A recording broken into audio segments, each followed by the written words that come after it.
वरणबट्टी इतकी मस्त झाली होती ना, परिवेलाने एकदम पोटभर खाल्ली. आणि मी त्यांच्या जवळच बसले होते वाढण्यासाठी. नंतर मग त्यांचं जेवण झालं म्हणून मी जेवण केलं. म्हणून सांगितलं कोमल किती दिवसानंतर आपण वरणबट्टी.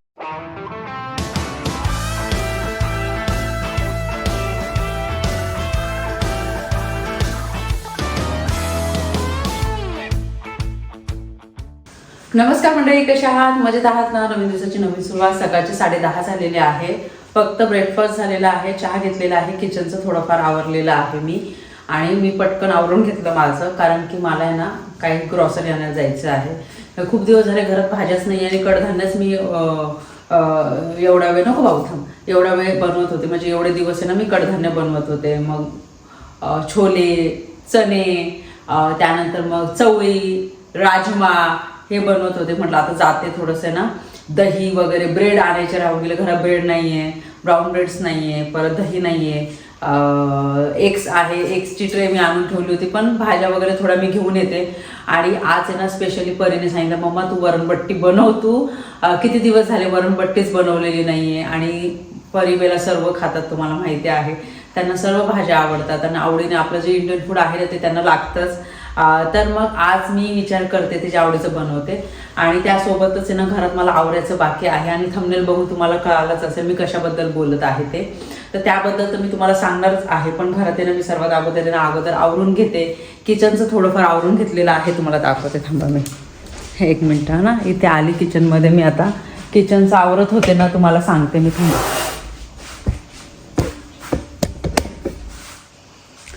तर किचनमध्ये इतका पसारा होता ना. आवरलं सकाळपासून. हे दुसऱ्यांदा मी डिशवॉशर लावलेली आहे. आणि आत्ता परत सिंकमध्ये भांडी आहे. परत मला हे डिशवॉशरमध्ये भांडे झाल्याच्या नंतर परत मला हे भांडे लावायचे आहे. 2 दिवसापासून मला किचन आवरायला वेळच मिळत नाही. मी स्वयंपाक करते, डिशवॉशरमध्ये भांडे लावते, स्वयंपाक करते, डिशवॉशरमध्ये भांडे. पण असं डीप क्लीन मला किचन मी नॉर्मली क्लीन करायचे, पण डीपली क्लीन करता येतच नव्हतं मला. आज सकाळी लवकर उठले. आज आहे संडे. आणि मी विचार केला सकाळीच उठून सगळं आवरून घेते. किचनचं सर्वात अगोदर मी आवरून घेतलं, कारण किचन आहे ना एकदम नीट अँड क्लीन असला ना तर मग स्वयंपाक करायला आपल्याला उत्साह येतो. आणि किचनमध्ये जेव्हा आपण काम करतो हायजीन मेंटेन करणं खूप इम्पॉर्टंट आहे. सगळं क्लीन केलं, घासलं सगळं हे लिक्विडने मी, आणि सगळं आवरून घेतलं. त्यानंतर आता हॉलमधलंच आवरायचं बाकी आहे. सगळा पसारा इकडे तिकडे आहे. कालच्या व्हिडिओमध्ये तुम्ही बघितलं तर परीचे आणि त्याचे रूमचे, आणि मग फक्त जो ड्रेसिंग टेबल आहे तर त्या सगळ्या वस्तू मी ठेवून दिलेल्या आहेत. तर आता मी काय करते, परिवेला म्हणते रेडी हो. आणि आज संडे जरी असलं ना तरी पण मनोजचं ना ऑफिसचं काम चालू आहे सकाळपासूनच. सध्या सॅटर्डे संडेला सुद्धा मनोजला काम करावं लागतंय. आणि मग ते आता त्यांचं ऑफिसचं काम चालू आहे, तोपर्यंत मी विचार केला परिवेला जाते घेऊन, थोडी ग्रॉसरी घेऊन येते. आणि मग बाकीचं जे असणार आहे ते तुमच्यासोबत शेअर करते. चला. तर इथे काय केलेलं आहे, हा मेडिकल बॉक्स आहे आमचा. आणि याच्यामध्ये जे औषधं जे आहे ना ते म्हणजे जे डेट वगैरे निघून गेलेली आहे ना, तर हे सगळं साईडला काढून ठेवले. आणि त्याचे एका पाऊचमध्ये काढून ठेवलेलं आहे. आणि जे खराब वगैरे झालेलं आहे परीने केलेलं आहे कालची रात्री. परीने मग ते सगळं डेट वगैरे एका पाऊचमध्ये काढून ठेवलं. आपल्याला हे रिसायकलिंग सेंटरमध्ये जरी फेकायचं असलं ना तरी पण आपण कचरा मिक्स करू शकत नाही. हे औषधांचे ना वेगळं असं करावं लागतं.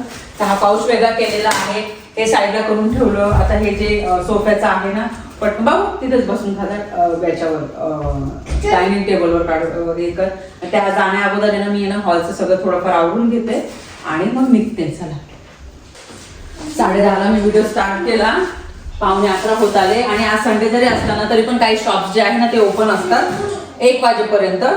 आणि आज सॅटर्डेला पण गर्दी असते, पण आज संडेला पण आहे ना गर्दीच असते. कारण की सॅटर्डेला ज्यांना ग्रॉसरी घ्यायला जमली नाही मग ते संडेला येतात.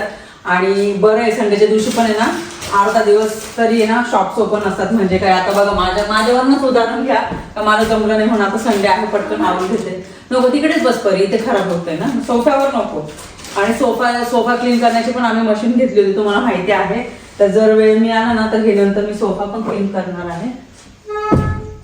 आणि माझं चार्जर आहे ना मी कुठे ठेवले धावपळीमध्ये मला आठवतच नाही आता. पॉवर बँक आहे, पॉवर बँक ना मी चार्ज करून ठेवलं होतं, त्यामुळे बरं आहे. आणि आता सध्या काम चालू आहे ना, तर काम चालू असताना इतकं हाताला लागतंय ना, तर त्यामुळे बँडेज सुद्धा मी इथे ठेवलेलं आहे वरती. इथे आहे विटामिन डी, तुम्हाला माहिती आहे विटामिन डी घ्यावंच लागतं त्याच्यामुळे तर मग कठीण आहे. आठवणीने मी रिमाइंडर करून ठेवते. कोणते पण मेडिसिन्स वगैरे घ्यायचे असेल ना तर मी रिमाइंडर करून ठेवते, म्हणजे जेणेकरून ना विसरायला नको. आणि हे जे टॉप आहे खूप दिवसानंतर मी घातलेलं आहे. तुम्हाला माहिती आहे आम्ही कोरियामध्ये होतो ना, तर कोरियाला मी हे घातलं होतं आणि हे कोरियामधूनच घेतलं होतं हे टॉप. त्याच्यानंतर मग घालणं झालंच नाही. आणि आता सध्या थंडी कमी आहे ना, तर असे टॉप जे असतात ना तर ते यूज होतात. आणि आता जेवढे पण समर ड्रेसेस वगैरे जे आहे ना ते एका बॉक्समध्ये मी ठेवणार आहे, जेणेकरून मग कसं मला घालतं तरी.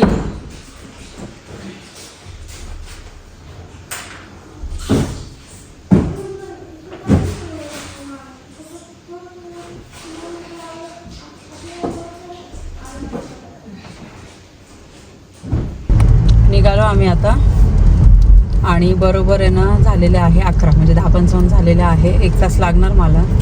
आणि तिथून आल्या अगोदर मी स्वयंपाक करून घेणार आणि मग बाकीचे जे आणि जास्तीचंच करणार आहे मी, कारण की मग दुसरा संध्याकाळचा जो टाईम आहे ना मला मग दुसरी कामं मॅनेज करण्यासाठी. आणि वातावरण इतकं छान मस्त आहे ना, स्प्रिंग सीझन आहे ना त्यामुळे इतकं भारी वाटतंय ना. आणि ते भरपूर ठिकाणी असे फुलं आलेली आहेत ना, तर ते बघून इतकं भारी वाटतंय ना.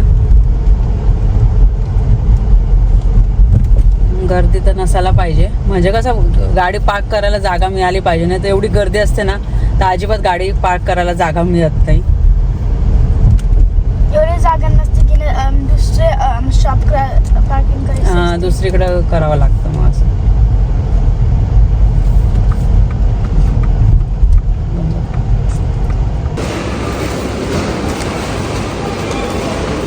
चला आलो आहोत. बरं इथं नाही, इकडनं चल ना.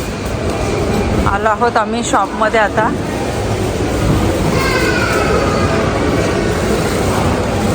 पटकन सामान घेते मी आता अर्धा तासामध्ये.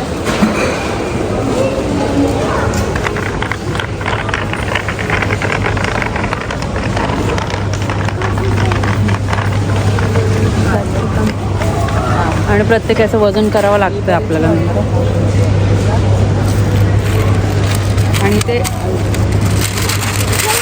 ज्या पिशव्या आहेत ना, नको बाबू, ज्या पिशव्या आहेत ना त्याच्या कागदी आहेत, प्लास्टिक नाही आहे. आणि आपल्याला आता वरणपट्टी बनवायची होती, तुम्हाला माहितीच आहे. दुसरे 2 टाईपची वांगी आहे, एक ही नॉर्मलवाली असते, एक दुसरी आहे ती आपण घेऊया. टॉमॅटोज पण मला लागणार आहे, टॉमॅटोज पण घेऊ. चल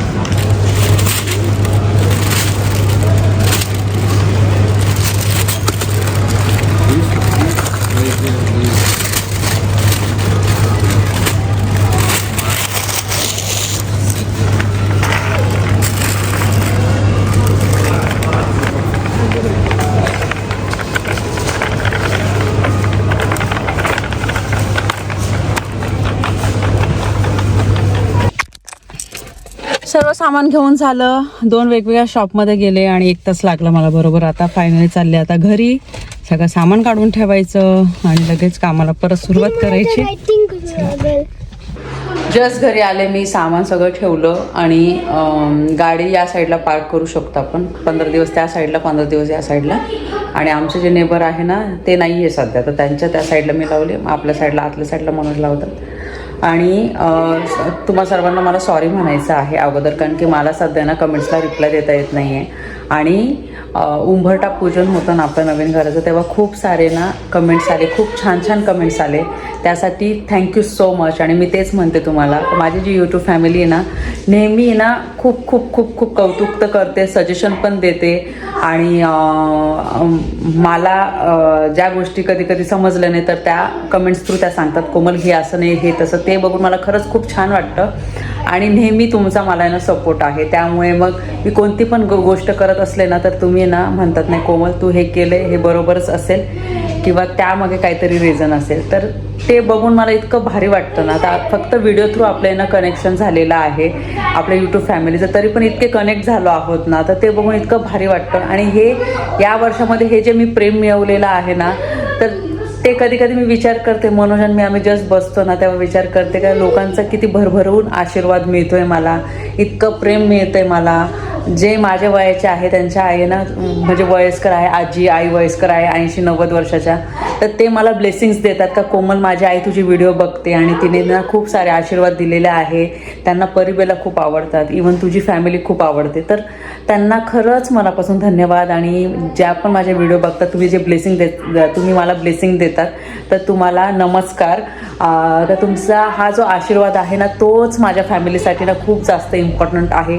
आणि हा जो आशीर्वाद आहे ना हे मी ना थोडक्यात सुरक्षा कवचसारखं समजते का हे जे ब्लेसिंग्स तुम्ही माझ्या फॅमिलीला मला मनापासून देतात ना तर तेच माझ्यासाठी खूप इम्पॉर्टंट आहे बाकीच्या गोष्टींपेक्षा. तर तुमचं जे हे प्रेम आहे आशीर्वाद आहे माझ्यासोबत असंच राहू द्या. आणि चला आता पटकन कपडे चेंज करते आणि स्वयंपाकाला लागते. आणि बघा बरोबर 12 वाजलेले आहे ते बघा.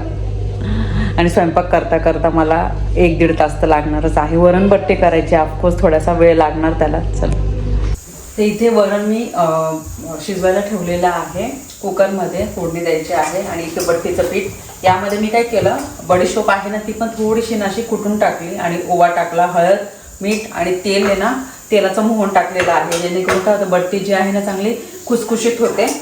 आणि मळून घेतलेलं आहे मी. आणि एका साईडला इथे मी पाणीसुद्धा गरम करायला ठेवलं, ते पण गरम झालेलं आहे. आता आपण काय करणार आहोत थोडंसं आहे ना तेल लावून गोल गोल बट्टीचं जसं आपण उकडायला ठेवतो तसंच करणार आहोत.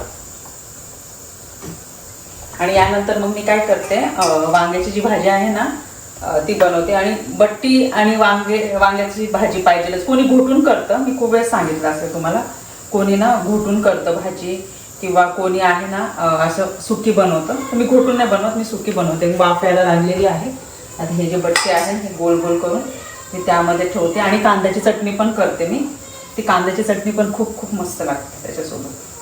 म्हणजे जेव्हा पण मी माझं सांगते, प्रत्येकाचं थोडं वेगळं असू शकतं, पण माझं ना वांग्याची भाजी बनवतेच पण त्याच्यासोबत आहे ना मी कांद्याची चटणी पण बनवते. आणि कांद्याची चटणी ना स्पेशली ना परीला खूप आवडते आणि बेलाला पण खूप आवडते. आज परीने स्पेशल डिमांड केली, मम्मा तू वरणबट्टी बनव, किती दिवस झाले वरणबट्टी बनवली नाही. आणि जेव्हा मुलं आपले ना स्वतःहून असं म्हणतात ना घरातले पदार्थ बनव आम्हाला खायची इच्छा झाली, तर मग एका आईला तर किती आनंद होतो का आपल्या मुलांनी सांगितलं तर किती बनवून किती नाही असं होतं ना.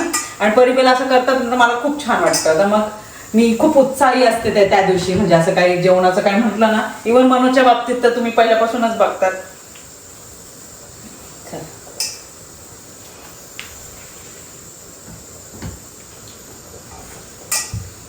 हे बघा इथे ही जी बट्टी आहे छान उकडली आणि आता त्याला पीसेसमध्ये कट करून घेतलेलं आहे.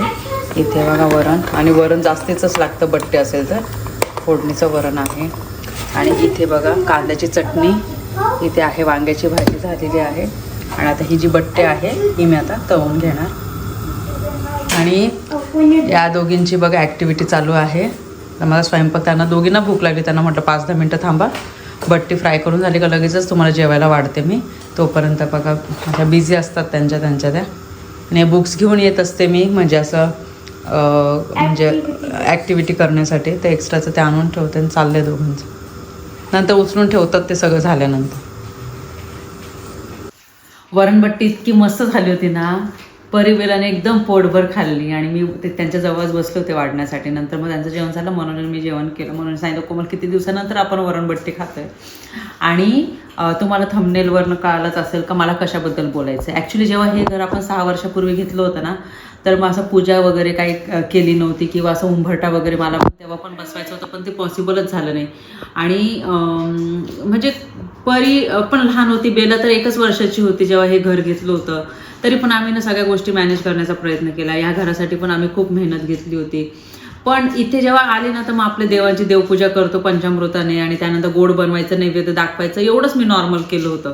पण मला नेहमी ती मनात आहे ना ते राहून गेलं होतं का आपण आहे ना असं प्रॉपर पूजा केलेली नाहीये किंवा वास्तुशांतीची पूजा असायला पाहिजे. प्रत्येकाचं बघा वेगळं असतं, माझं वेगळं आहे. या गोष्टी मी खूप मानते आणि मी जेव्हा या गोष्टी करते ना तर माझ्या मनाला एक वेगळं समाधान मिळतं. म्हणून मग मी हे माझे विचार मी तुमच्यासोबत शेअर करत असते. प्रत्येकाचा आहे ना पॉईंट वेगळा असू शकतो. आता उंबरटा मनासारखं जे उंबरटा पाहिजे होता ते तर केलेलं आहे, पण मला आहे ना खूप असं वाटतं मनापासून काय ना पूजा सुद्धा आहे ना करायची आहे मला घरामध्ये वास्तुशांतीची. पण प्रॉब्लेम माहिती का काय आहे, इथे गुरुजीच आहे ना मिळणं ना खूप मुश्किल झालेलं आहे. महत्त्वाचं म्हणजे मला खूप जणांना मी विचारलं, पण भरपूर जणांनी मला हे पण असे सजेशन्स दिले का कोमल ऑनलाईन पण पूजा भरपूर करतात आणि काय माझ्या ओळखीच्या मैत्रिणी आहे ते पण ऑनलाईन करणार आहे. म्हणजे तिथून आहे ना व्हिडिओ कॉल थ्रू आहे ना सगळं मंत्र वगैरे असतात आणि जे तेव्हा आपल्याला सांगतात पूजा करायला, तसं करतात. ते पण खूप चांगलं ऑप्शन आहे. पण मी सांगू का पर्सनली ते मला तसं करायचं नाही. मला आहे ना तो मंत्रोच्चार जो आहे, परत पूजा वगैरे जे आहे ना ते गुरुजींनी स्वतः घरात केली पाहिजे आणि मंत्र आणि ते सगळं घरात असं त्याचा आवाज आला पाहिजे असं मला पाहिजे. आणि इथे तर खूप मुश्किल आहे कम्पेअर केलं तर दुसऱ्या देशामध्ये, म्हणजे UK मध्ये, US मध्ये, कॅनडामध्ये. तिथे कसं भरपूर जास्त इंडियन्स आपले असतात आणि मराठी त्याच्यामध्ये गुरुजी असतात आणि ते पूजा करू शकतात. पण इथे ना म्हणजे लक्झमबर्गमध्ये तरी ना असं पूजा कुठे काही झालेली नाहीये आणि इथे ना मी ना खूप मुश्किल झालेला आहे. तर आम्ही हा पण विचार करतोय का म्हणजे दुसऱ्या कंट्रीमधून आहे ना जर येता आलं तर गुरुजींना. आणि महत्वाचं म्हणजे मराठी गुरुजी म्हणजे भेटणं पण आहे ना खूप डिफिकल्ट झालेलं आहे. तर मग मी हा विचार केला की मराठी जरी नसले पूजा करणं खूप इम्पॉर्टंट आहे आमच्यासाठी. तर आता तुम्हाला माहिती आहे लक्झमबर्ग हे 3 कंट्रीच्या मधोमध कंट्री आहे, जसं का फ्रान्स, बेल्जियम आणि जर्मनी. तर या तिघी कंट्रीच्या आजूबाजूला जिथून मग आम्हाला आहे ना जे ओळखीचे असतील किंवा आमचे जे ओळखीचे फ्रेंड्स वगैरे जे आहे त्यांच्या ओळखी थ्रू समजा कोणी पूजा करायला येत असेल तर खरंच चांगली गोष्ट आहे. त्यासाठी आहे ना आम्ही प्रयत्न करतोय आणि मला पूजा करायचीच आहे यावेळेस. भरपूर जणांचे कमेंट्स आले होते, खूप सारे कमेंट्स आले, कोण पूजा करायची नाही का, तर पूजा करायची आहे आपल्याला. पण अगोदर आहे ना घराचे ना आता कलरचं काम हे सगळं आहे ते व्हिडिओज तुमच्यासोबत मी शेअर करणारच आहे. आणि म्हणून आहे ना त्या गोष्टीसाठी आम्ही थांबलेलो आहोत का पूर्ण घर सेट होण्या अगोदर आपल्याला वास्तुशांतीची पूजा करायची आहे. आणि त्यासाठी ना खूप प्रयत्न चालू आहे, माझं विचारपूस करणं चाललंय. आणि ते एक झालं ना तर मग बस बाकी काही नको असंच मला वाटतं नेहमी. पण ती एक इच्छा माझी राहून गेली होती. पण ते म्हणतात ना देवाच्या मनात असेल किंवा जी गोष्ट होणार असते तर ती होतच असते, किंवा ती एखादी गोष्ट घडायची नसेल तर ते होत नाही. मी या गोष्टीला पण खूप मानते. आणि तुमच्या नशिबात ज्या गोष्टी असतात त्या तुम्हाला मिळतातच, ज्या गोष्टी नाही मिळत तर त्या तुमच्या नशिबामध्ये नव्हत्या, अशा विचाराची मी आहे. तर बघूया आता ऑनलाईनचं तर मला करायचं नाहीये कारण की मला तसं नाही पाहिजे. पण बघूया आता आमच्या ओळखीनुसार आम्ही विचारपूस करणं चालल्याने एकदा गुरुजींचं असं कन्फर्म झालं ना तर मग कसं मग त्यांच्या लिस्टप्रमाणे मग आम्हाला कोणत्या वस्तू घ्यायच्या आहे काय, कारण की आपल्याला जेव्हा वास्तुशांतीची किंवा पूजा करायची असेल तर खूप साऱ्या वस्तू तुम्हाला माहिती आहे लागतात आपल्याला पूजेसाठी. तर मग त्या वस्तू पण ना इथे मिळणारच का नाही माहिती नाही, किंवा कोणी भारतामधून आता येणार असेल किंवा थोड्याफार वस्तू सुपारी, हळकुंड वगैरे त्या नॉर्मल आपण वस्तू तर घेऊन येत असतो. परत मी ना ते हवनचं जे करतात ना पूजा वगैरे ते पण घेऊन आली. म्हटलं इन केस जर लागलं आपल्याला, जर ते इथे अवेलेबल नसेल तर काय करायचं. मग ते पूजेचं तुम्ही बघितलं मी ते घेऊन आले. नॉर्मली ज्या आपल्या हळदी कुंकू सुपारी जे मी आणते. परत त्याच्या व्यतिरिक्त अजून काय लागतंय तर ते अजून जर माहिती पडलं तर चांगली गोष्ट आहे. तर बघूया आता कसं काय होतं. पण हा एक प्रॉब्लेम आहे सध्या तरी. आत्तापर्यंत सगळ्या गोष्टी एकदम स्मूथली व्यवस्थित सगळ्या गोष्टी देवाच्या कृपेने कोणतीच अडचण नाहीये. फक्त पूजेला गुरुजी यांना भेटले ना तर मग एक सोने पे सुहागा एवढंच म्हणेन मी. आणि हा जो व्हिडिओ आहे तुम्हाला कसा वाटला मला कमेंट सेक्शनमध्ये नक्की सांगा. व्हिडिओ आवडला असेल तर व्हिडिओला लाईक करा, शेअर करा, हाईप करायला विसरू नका. भेटू आपण लवकरच नवीन व्हिडिओमध्ये. तोपर्यंत सर्वांनी काळजी घ्या. बाय.